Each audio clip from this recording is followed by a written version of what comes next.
નમસ્કાર દોસ્તો, આજે ચૂંટણી પંચની વાત કરીએ છીએ. તાલુકા પંચાયત, જિલ્લા પંચાયતની ચૂંટણી આવી રહી છે અને રોજ વિસ્તાર વાઇઝ એના સીમાંકન થઈ રહ્યા છે.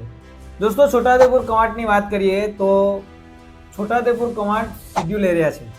5મી અને 6ઠ્ઠી અનુસૂચિ અહીંયા લાગુ છે અને અહીંયા અનામત સીટો આવતી હોય છે કારણ કે 98% એસટી અહીંયા વસે છે.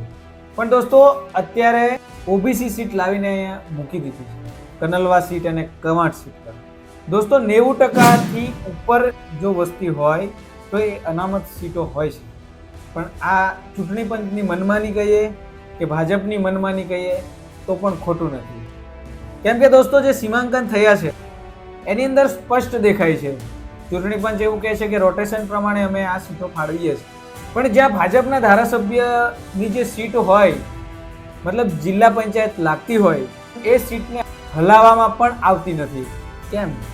3 ટર્મથી 2 ટર્મથી એક જ સીટ રાખવામાં આવે છે. આનાથી સ્પષ્ટ દેખાય છે કે ચૂંટણી પંચ ભાજપના ઇશારે કાં તો પોતાની મનમાની કરી રહી છે. દોસ્તો, અમે આવેદન પણ આપ્યા, મીટિંગ પણ થઈ, પણ આ લોકો એકબીજાને ઢોળી દે છે. તો દોસ્તો, તમારું શું કહેવું છે એ કોમેન્ટ જરૂરથી કરજો અને આ વિડીયોને ચૂંટણી પંચ સુધી પહોંચે એટલો શેર કરજો. કેમ કે અંગ્રેજોની ચાલ આ ચૂંટણી પંચ ચાલી રહી છે. હવે તમે જાતે વિચારી લેજો હું શું કહેવા માંગુ છું.